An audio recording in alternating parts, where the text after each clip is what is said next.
Tipu yoyote ambayo tunaichukua, hakuna hatua yoyote tunayoichukua basi tutavuna ndoto.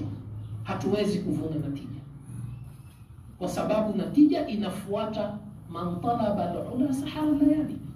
Ukitaka ukubwa, ukitaka utukufu, ukitaka heshima, ni lazima upambane. Na ndipo hata Sheikh Makarim Shirazi anasema, ukiangalia, na ndo hata kuna baadhi tunapoambiwa fasadi sawa sawa ni makosa ambayo yanahesabika ni madhambi, kwa sababu kuna baadhi ya madhambi kama tukija tukiangalia, mfano al-kadhib, uongo unapoenea katika jamii, mwisho inakuwa ni jamii aina gani?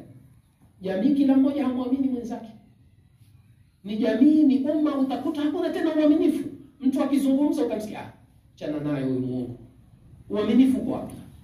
Kwa sababu uongo umeenea. Kwa hiyo utapatikana uharibifu, uaminifu itakuwa hakuna tena, hakuna anayemwamini mwenzake. Au mfano utapata khiana, kunapokosekana uaminifu. Mmoja ya msingi muhimu katika misingi ya kijamii ni uaminifu, watu kuaminiana. Lakini ikiwa kila mmoja anamkhini mwenzake, mwisho uaminifu itakuwa hakuna tena. Itakuwa ni kama simba na chui, tunaishi, tunakaa, tunapiga story, tunapanga, lakini kila mmoja anamuogopa mwenzake.